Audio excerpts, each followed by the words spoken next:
views and opinions expressed in the following program are those of the program host and do not necessarily reflect or represent the views and opinions held by TCN TV Network Incorporated. Due to the social nature of this broadcasting channel, videos may contain content copyrighted by another entity or person. The TCN TV Network claims no rights to the said content. TCN TV Network cannot be held accountable for the copyrighted content. TCN TV Network is a messenger and sharer of information and strives to verify but cannot warrant the accuracy of copyrights or completeness of the information on this program.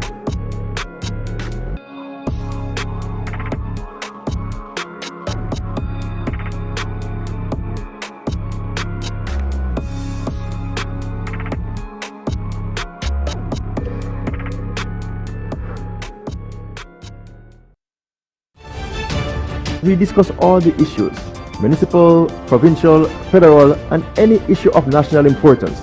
We will talk about On Point.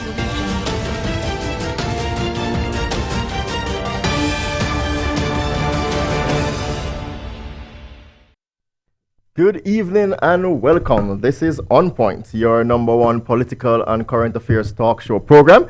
And we're broadcasting to you live from the Toronto Caribbean Network studios here in the beautiful city of Brampton. Coming up on the program this evening, regional councillors for Brampton, city councillors Paul Vicente and Rowena Santos will join us to talk about their accomplishments in the first year serving as Brampton city councillor. And this evening we have joined us Cody. Cody is back off one of our guest panelists. Cody, great to have you. Well, thanks for having me back. I must have did something right the first time. Oh, sure. You me back. Sure. And we have joined us as well Chris Drew, who is a transit advocate. Chris, great to have you on the program.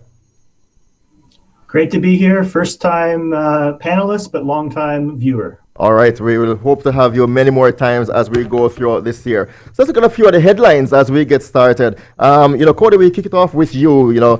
Confirmation came this week that 63 Canadians died because Iran accidentally shot down that flight 572 leaving out of Tehran.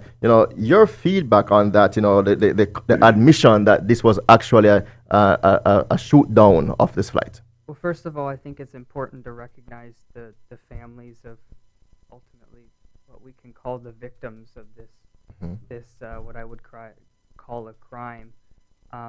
It's very upsetting that, we live in such a safe country, a well-ordered country, and when we traveled abroad, when we're caught in between countries who have increased tensions between each other, that we get caught in the middle of it. I think that's one of the big things to recognize.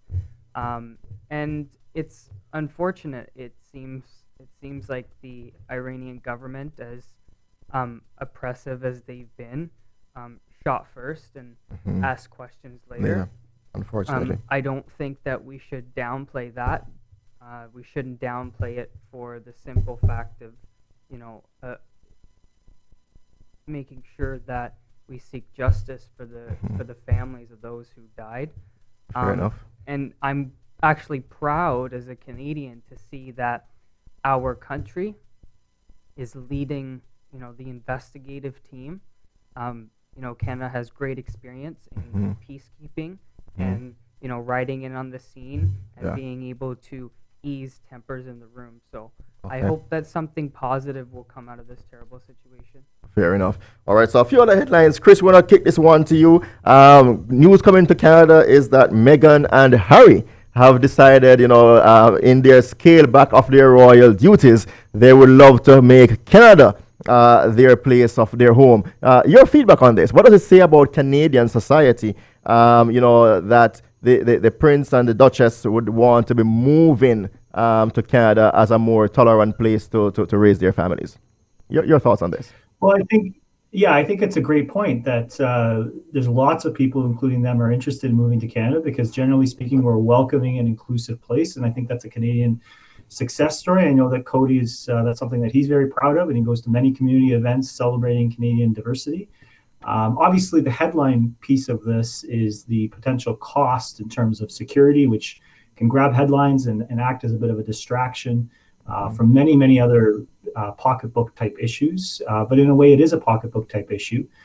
So I expect it will be in the headline.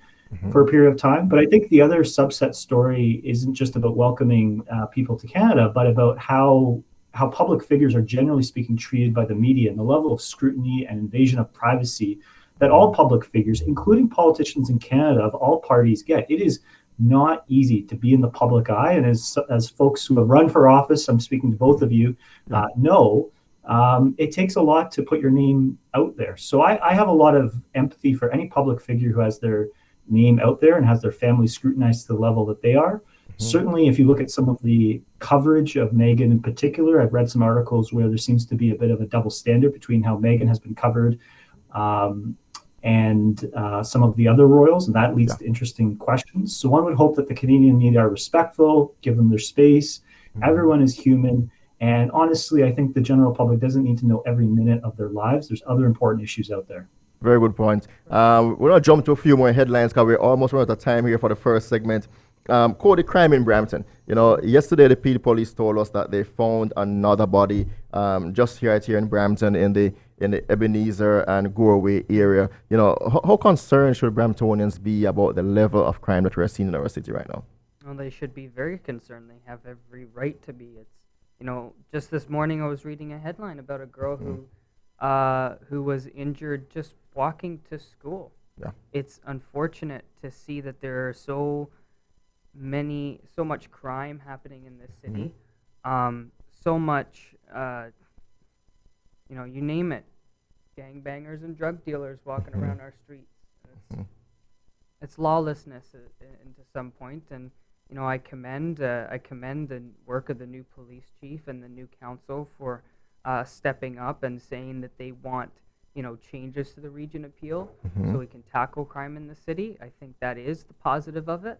But when we see crime and when we see things like that happening in our community, we not only have to call it out, we also have to, you know, acknowledge that we have to do better. Okay, fair enough. Yeah. All right, that takes us to our first commercial break. When we come back, regional councillors, Ms. Rowena Santos and regional councillor, Mr. Paul Vicente for wards 1 and 5 right here in the city of Brampton will join us to talk about their first year in office. We take a commercial break. Stay tuned. Stay with us. At Benjamin Law, we understand the real cost of personal injuries.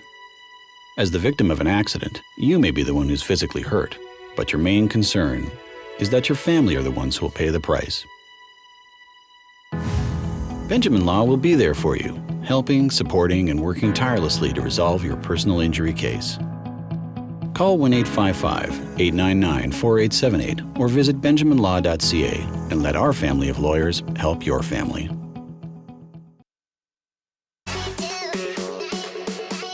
My name is Trish Curling, and I am an online coach, personal trainer, and yoga teacher, and your new host of Shaping Life, which is all about understanding that we have the ability and the control to take charge of our health and wellness.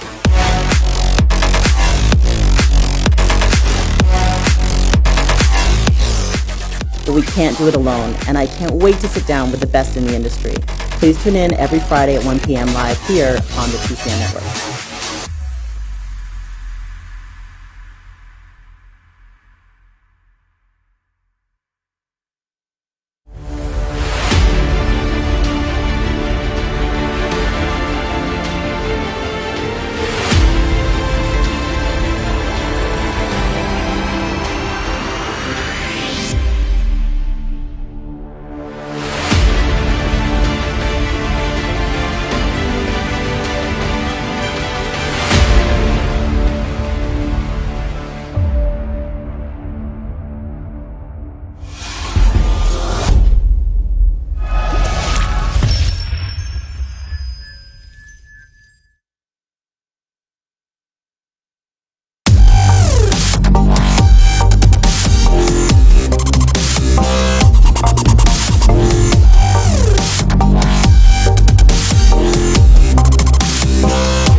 Welcome back to On Point, your political and current affairs talk show program. This evening, we're delighted to have joining us regional councillors for Wards 1 and 5. Rowena Santos, great to have you on the program. Thanks for coming. Welcome. Thank you. Hello, everyone. All right, and we have Mr. Paul Vicente, Regional Councillor as well for Wards 1 and 5 here in City of Brampton. Paul, great to have you. Thanks for coming.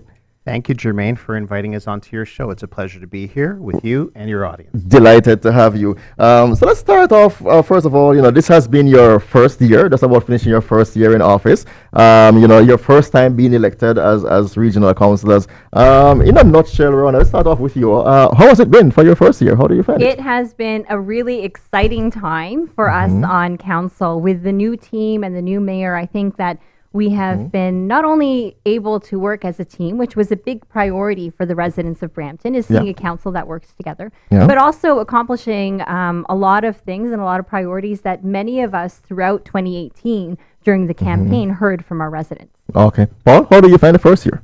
I would say it's been a refreshing change to see a council that works together. We went through many years where council just couldn't get along. And, there's always differences of opinion that you could expect within any debates. But the tone of the debates, the conversation, and the exchange of ideas in this term of council has really been a delight to be a part of. We're very proud of our conduct within council. And we look forward to continuing to work with our council partners and with staff and the residents of the city to make a difference. Let's jump into it a bit. Rowena, for you, what has been the single greatest achievement on council so far that you would point to as, this is what I'm most proud of for the first year? What's that for you? Well, there are quite a few. What's the first one? There have been quite a few. I think the first one that comes to mind really for me is our progress on the post-secondary file. Okay. So, we very early in the term, shortly after the election, when the Ryerson funding was pulled by the province, this council made it a priority to look at the various options and how we could work beyond that constraint of funding that was pulled from the province. Okay. So the city stepped in and immediately went through a waiving of a bylaw, procedural bylaw on council to give Ryerson University $10 million worth of funding to set up a cybersecure catalyst, but also the innovation hub. And that was early in the year of 2019. We now have officially signed that MOU with Ryerson University to create an innovation zone in the downtown core of Brampton. Okay. On top of that, Algoma also came to the city of Brampton asking for money to expand the number of students that they have. Okay. We gave Algoma University $8 million to work on that project, which was matched by them by an additional $27 million. Okay. And finally, on top of that, the city of Brampton is the only large city in the country without a large competitive university. Residents across the city have shared with us that we need to look at having our own university. And so we started the movement, which is Brampton U. Okay. And it was not only well received by the residents and by council, unanimously supported, but also by the province, who's looking for different models. So I would say on the post-secondary file, we've accomplished a lot considering the constraints, but also considering the fact that we had very little to work with and a lot of demands from our residents. Okay. All right, Paul, what would you say would you concur, or do you have another thing that you want to point to as the biggest first thing in accomplishment for the year? I would absolutely concur that the work that the council has done to advance the post-secondary file is game-changing. I've always believed that bringing a university to the city of Brampton is that killer application that is going to completely transform the city. It helps in so many ways. It helps in our livability. It's going to help in having our young people have the option to get a post-secondary education within Brampton, something that really on a university level they haven't been able to do in the past. And further, when you think about the impact that having a university in Brampton is going to have on our economic picture, as one of the persons on the economic committee, we believe that having a university there is going to spur and incent so many other investments in the city. And we've already seen that, as Councillor Santos mentioned, the investment that the city has made in these post-secondary endeavors has caused other investments from the federal government, from Rogers, from the Royal Bank. And so we're working with a number of different partners to really advance this file. All right, so we're running against time here, so let's see if we can go over quickly, a bit more faster pace. So Brampton U, what you said earlier, Councillor, is that the objective or the aim was to get one of those recognized universities to come and set up in Brampton. Brampton U is a total new concept. Why is it that I've been to places like Brantford, Wilfrid Laurier is setting up in Brantford and those places. What is that drawback that Brampton cannot get that well-recognized university to be in our downtown core? I don't think anyone has tried. I think but that Brampton U is not. What exactly is Brampton U? What are you looking at for that? So Brampton U is a movement to have our own university here in the city of Brampton. When we met with Algoma a couple of times and we were saying, why only 1,000 students for Algoma? And she said, well, you know what? Brampton needs to think big. Yeah. And that's what Brampton U is about. It's about thinking big. You look at, let's say, Brock, and they have in St. Catharines their own university. Yeah. We look at Hamilton, they have McMaster. You look at Guelph, the University of Guelph. Right there. You look at Ottawa, University of Ottawa. So all of these different municipalities have their own university. Why wouldn't the 9th largest city, the fastest growing large city in the country, not have a university? It is a huge competitive disadvantage for us not to. Let's get to a few other things. Let's talk about traffic and transit for a few minutes here. Because we're running against time. We have a few subjects we want to cover. Traffic was one of the main concerns that we hear in the last election before you guys were elected. The traffic congestion in the city of Brampton. We still haven't seemed to have gone very far on that file. In your own ward, for example, there was a planned project for the expansion of Williams Parkway, make it a 3-lane road.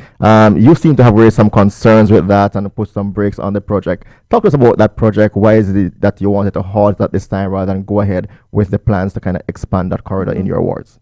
I can start off. Sure. So a lot of the assumptions that were made regarding that expansion were done many, many years ago before climate change was really talked about, before new research showed that there are other ways to plan and move people around. And what we have found in the research is that when you build more roads, and you look at municipalities around the world, they're all singing from the same songbook now. If you build more roads, you're going to only attract more traffic and more congestion. And so what we are looking at in terms of a pause is looking at that new research, looking at the advancement of thinking and urban planning, and looking at Williams Parkway as an opportunity for us, instead of investing $168 million over the next 2 years to attract more traffic, but look at, because we know Chris Drew is watching, transit, active transportation, and other ways to move people, not cars, people more effectively. It's really about making wise choices for the city of Brampton.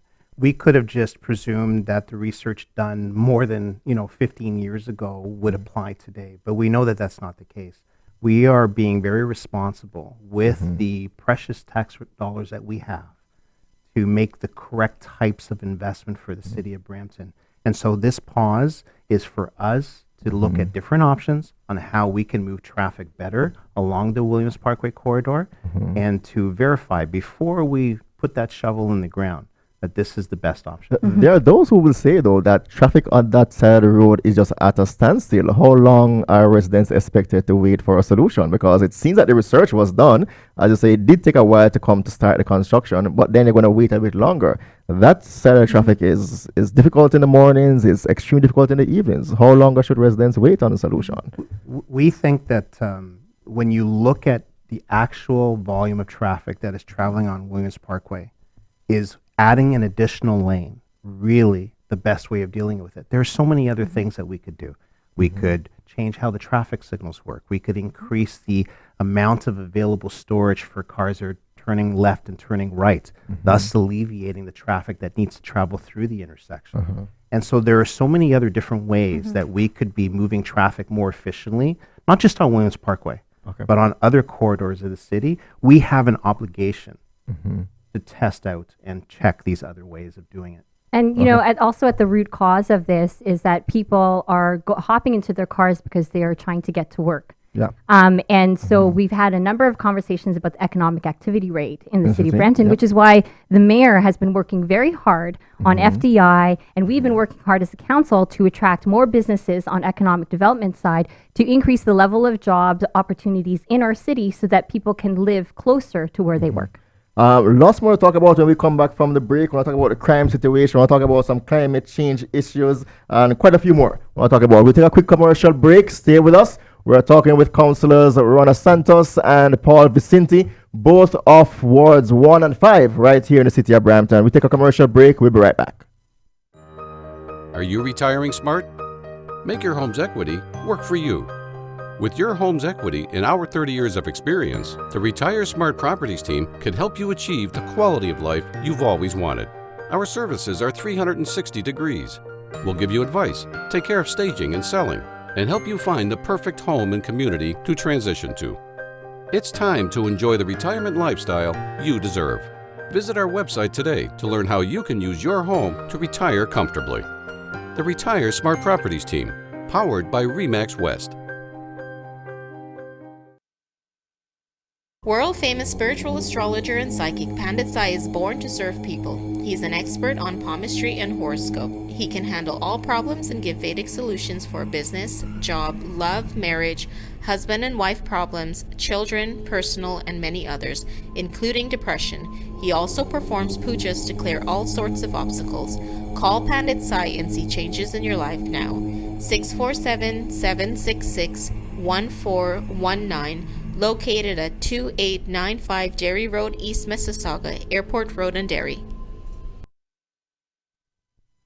Welcome back to On Point. We're having a good conversation with Councillors Rowena Santos and Paul Vicente from both Wards 1 and 5 right here in the city of Brampton. So lots to go through and to catch up on. We talked earlier about crime. Another body was found yesterday in the city of Brampton, a young lady. The circumstances around that death is still under investigation. But, we feel that there has been so much violence in our city. How are you responding? How can you assure residents that you are doing all you can to keep them safe? Well, when dealing with crime, you want to start with making sure that you have the correct amount of investment into policing services. So early on in 2019, when we passed our first regional budget, we made an unprecedented investment into more policing throughout the region of Peel, adding 55 new officers. In Brampton, we have a particular need in the downtown core. And we also made a significant push to ensure that in downtown Brampton, where we have a lot of need, we have police support and regional support for homeless and for people who have other issues that we want to make sure are being addressed. Funding is key, but another piece of the puzzle. Talk about that funding as well, because I heard that Mrs. Saga wants us to be paying more. So will the taxpayer in Brampton be paying more money to keep ourselves safe or to keep the city safe? Talk to us about that. Well, that's a kind of an inside baseball political discussion that's taking place at the Region of Peel right now.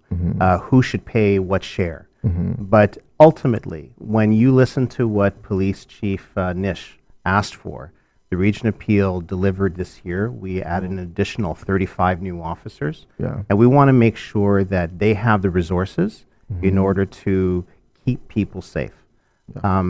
We need to work on the economic vibrancy and prosperity of this entire area. And so that too is something that we work on both in supporting youth and in supporting people who have needs. But Councillor, people won't come to invest if there's crime.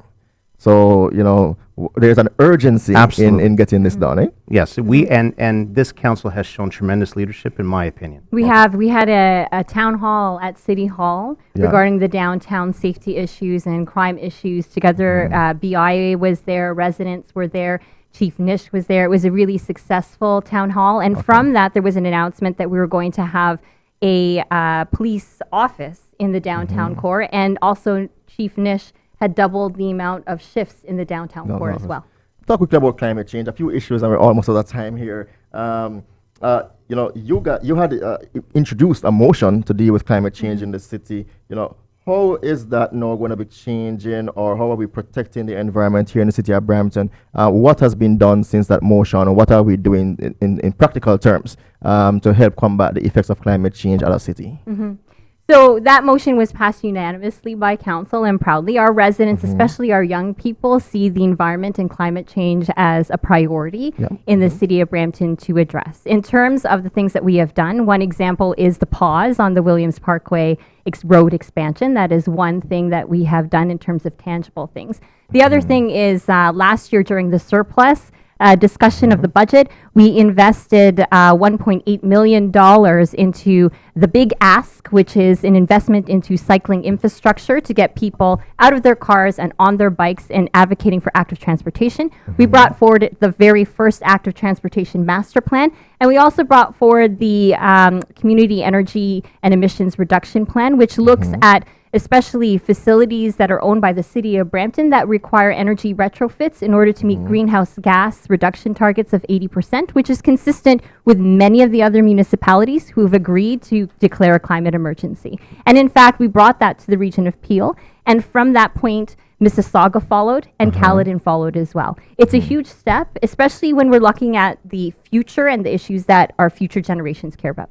Innovations, I've looked at other jurisdictions, Jamaica, where I'm from, for example, they have gone out, they didn't declare a climate emergency, but they have taken some big steps. They have banned single-use plastics, they have banned, like for restaurants, straws, and things that will harm the environment in the long run. What's Brampton waiting on to take some of those bold decisions to make greater investments in renewables, getting our business community to be on board, some of these practical steps? Where haven't we gone down some of that road to kind of help to protect the environment a bit more? I wish I could have a magic wand or a genie lamp and everything would become all environmentally friendly all at once. That's not the case. But in terms of the steps that we are taking, a report is coming back on what a ban on single-use plastics would look like in the city of Brampton. And we have formed and taken significant steps on this council, which is an environmentally friendly council, to look at what we can do in the city of Brampton. Yeah, and I would agree that there's a lot of opportunity, especially within a municipality the size of the city of Brampton, to find efficiencies in energy consumption that will really make a difference and get us towards our target, which is 80% reduction. Another example is on the planning side, which is the sustainability assessment tool. So when we're looking at new developments, et cetera, we are looking at developers who have a higher rating or a certain minimum threshold when it comes to sustainability in their applications. Okay. And another thing I'd like to add, Jermaine, is when we talk about cars and their contribution to the climate, to greenhouse gases, we're also looking at conversations that we're having with the development community. Yeah. Because in the city of Brampton, we offer transit and we have transit hubs. And so when we build a transit hub and we encourage development to happen in and around that area, we have a unique opportunity to factor out cars. So instead of to factor out the car, because when you build a development, you don't need to automatically assume that every single occupant in that development is going to need a vehicle when they have the option of transit at their doorstep. The Vision 2040 says that we want to have walkable neighborhoods. Yeah. And that in itself, on the planning side, is a huge step. On top of that, we announced this past year the electric buses that were financed by the federal government here in the city of Brampton. So it's about transit, and making active transportation. Yeah. All right. We get to talk about that. Let's talk about another thing for you. Campaign signs was a big discussion of you within this 1 year. You want to see them go? Why? You know what? I think that Brampton is a very special place when it comes to election signs. We get a lot of complaints about the sign wars here in the city of Brampton. And so we passed a motion to look at a report coming back to council to respond to some of those concerns and see whether or not it is indeed possible to ban them. There are some people who say it gives incumbent councillors an unfair advantage, in the sense that incumbent councillors get to communicate with residents through newsletters, emails, and stuff like that throughout a 4-year period. So therefore, the name recognition gets out there, but new entrants who are not able to put their face out there on signs at a disadvantage. How do you respond to those people? We feel that there are different ways in which you can engage with people. I mean, you were a candidate in the last election. You had your guest. Signs help me a lot.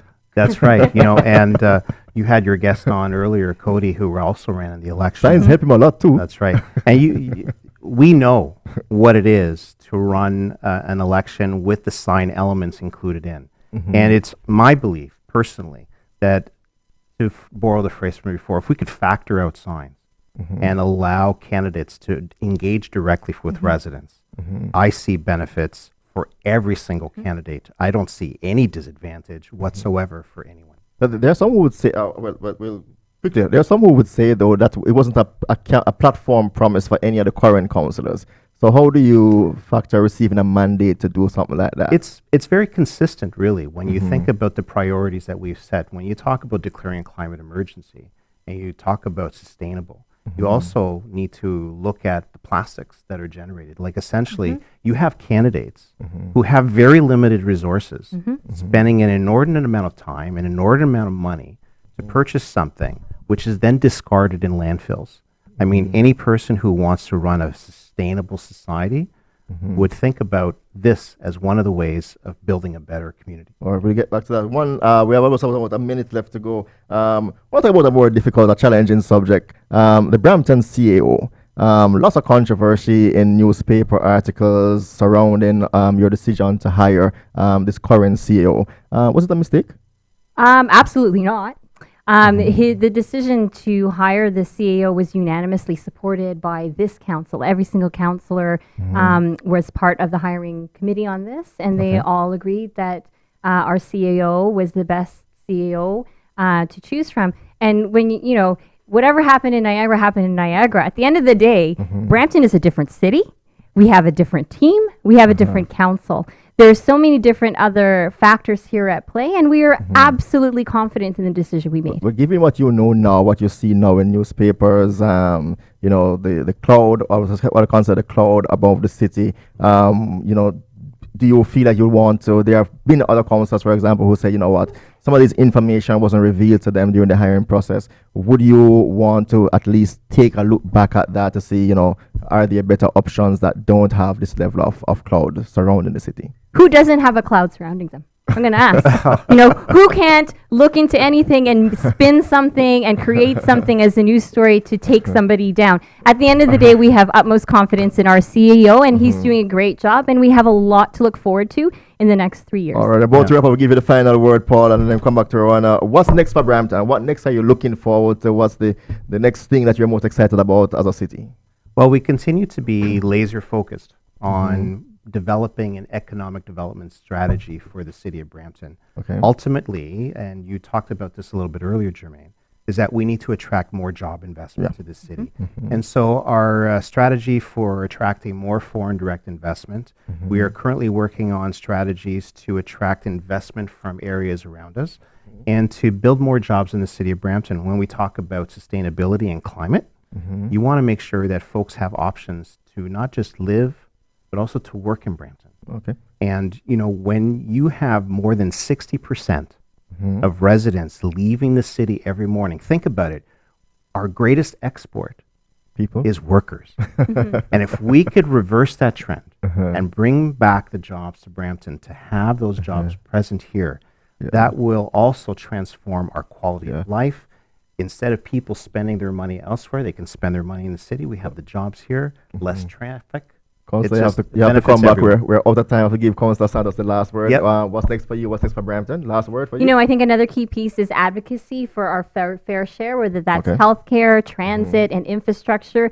We are going to go heavy and aggressive to our federal and provincial government to make sure that Brampton has our fair share so that we could do and deliver on the things that the residents want. Listen, you got to come back. There's lots to talk about. We're happy to have you on today. Thanks for coming. Ladies and gentlemen, your city regional councillors for wards 1 and 5 right in the city of Brampton, Councillor Rowena Santos and Councillor Paul Vicente. Stay with us. Take a quick commercial break. When we come back, we'll have some more discussions. Councillors, once again, thanks for coming. Thanks so much. Thank you.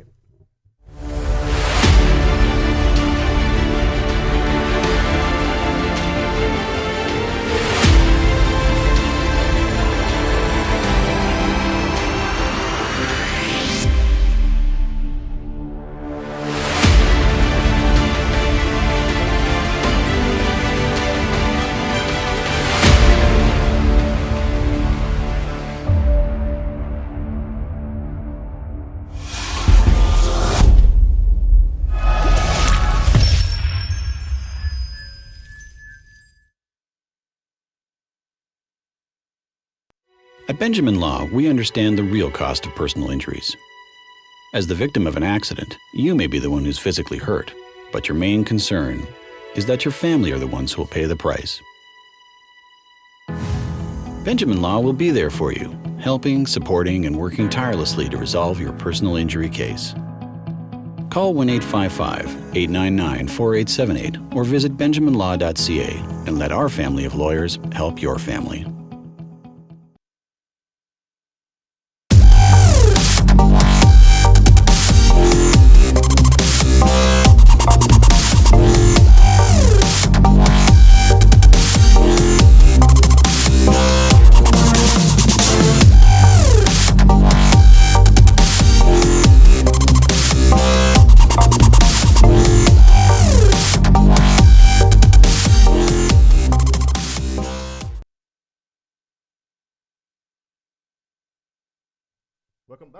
Welcome back to On Point, your political and current affairs talk show program broadcasting to you live from the studios here of TCN Network here in the beautiful city of Brampton. We're about to wrap up our show now, but Cody, was good talking with Councillors Santos and Vicente. Your feedback as to the performance of these two councillors, first time councillors of your first year.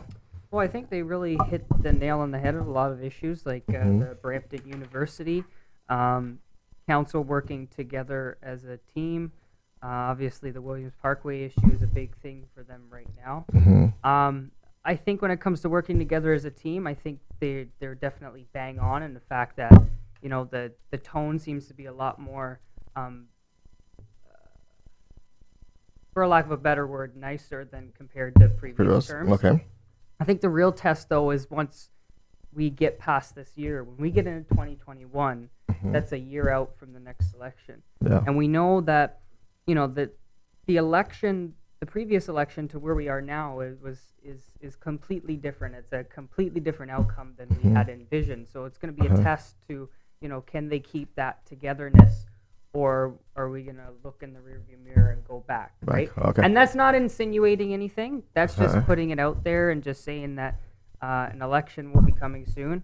The second thing is with the Williams Parkway, I would respectfully disagree with them on Williams Parkway. Let's get to Chris Drew before we get to there. Let's hear Chris's assessment. Chris, your take on these two councillors, Chris, and based on what they have to say, their performance in the first year so far. Well, I'll just comment overall on council. I think I can't hear him. a different. Oh, I have noticed. Can you hear me now? Yep, we can hear you. Okay. I have noticed a different tone. I have noticed collaboration with the mayor, which is good to see. So whether it's these two councillors who are on your show or others, I think there is that spirit of collegiality, which is great to see. I do know that these two councillors in particular take a lot of pride in door knocking and getting out there into the community and being very active on social media. So that's something new for any councillor in the 2018 to 2022 term to have an opportunity to exercise, whereas previous councillors in the 90s or early 2000s, they didn't have those technology tools when it comes to social media to engage with the public. So it's interesting to see how people are using it. Okay. In terms of some of the things that they delivered, though, Cody, you're saying that Williams Parkway, you don't think that was the right decision to put that project on hold, considering the traffic in the city? I agree with them on the reasoning for canceling it. So I agree with them that we should be focusing on better transportation methods, active transportation methods. I just feel like we were too far into it. The shovels have hit the ground, and the residents who live in that area are deeply affected by the construction. So I think that we could have went forward with the construction, but in future, use that as an example to take our time when it comes to urban planning. And like you said, like they said, I think they mentioned that the study and the research was done 15 years ago. Why did it take 15 years for those shovels to hit the ground in the first place, right? So I agree with them in the sense of when we plan the future of the city of Brampton, we have to think transit, active transportation, and also incorporating cars into the road. Sure. Chris, the council get it right with the Williams Parkway to delay that project even further. considering the level of traffic in the city, the fact that this study was done, the protocol was ready to go, did council get this one right? Absolutely. And the simple reason is, and I should note that I grew up almost adjacent to Williams Parkway, and my parents and my brother still live almost adjacent to Williams Parkway. So I went to high school in Williams Parkway. My church is off of Williams Parkway, basically. So I know Williams Parkway very, very well. And I would just say that you get a once in a lifetime opportunity to change the landscape. Once you put that road in, it's basically in there forever. It's very, very difficult to change, and it's a big decision. And so, number one, yes, there are some residents who want to see it, who probably drive on it, but I've seen residents who live beside it who now suddenly, on the places where they have gone to 6 lanes and they have the road closer to them, these new, very massive concrete retaining walls go up. And that's a concern for some residents who back onto Williams Parkway, and suddenly the road is closer to them, and instead of a wooden fence and trees, they have a massive retaining wall, and those residents are concerned. But the second piece of it is in terms of the cost. We have to keep in mind that Brampton Transit is a Canadian success story. It has double-digit ridership growth now. So these are very big decisions in terms of, do you put money into expanding roads, or do you put you put those precious taxpayer dollars into expanding transit? So I think a pause, a breather is justified given how permanent any decision is. Cody, another thing that caused out the controversy was the issue of campaign signs. The study to kind of put a ban on them. Your feeling on those. I know you might have expressed them on social media and stuff, but we're here. Your feeling on that, in the sense that, we talk about you putting campaign signs. Yes, some people discard them. But would it be a better fit to say, let's look into using renewable material to make our campaign signs, rather than say, let us disband them? Well, on social media, I commented on "please slow down" signs. It's very different from campaign signs. Okay. That's another topic for another day. But campaign signs, for you or myself, we put our name on a ballot, not an incumbent, not very well known. The signs helped. Do they help as much as door knocking? No. But part of, political philosophy is, when you put your name on the ballot, you take pride in having your name on that ballot to represent your community. And I tell you something, during the campaign, I had roughly, it was about 300 out of my 500 signs out on the lawns. Every time I would drive down the road, I'd see my name. And that would make me feel proud. Personally, I didn't find any signs that were littered all over the place. They were put in the ground, and that's where they stayed. So obviously environmental, we can go back all day about that. I think campaign signs should stay, but also if you break the bylaw, you should be held accountable, because a lot of times candidates, they see that if you go to court and you plead guilty, you're going to get half a fine. Half the signs. And like for me, for instance, I had 3 that were illegally placed. So I walked in, I pled guilty. They slashed the signs in half. They slashed the fine. I walked out and I paid $40. That's not an incentive. Deterrent, okay. That's not an incentive. And so, yeah. Chris, we're about to wrap up, coming down almost to the end of the show. Have we done enough for the climate change to combat the effects of climate change as a city? We seem to, based on what the councillors were saying, still in the study phase. We have seen others who have really gone ahead and taken some action, whether it be from banning single-use plastics to other methods to kind of protect the environment. Have we done enough?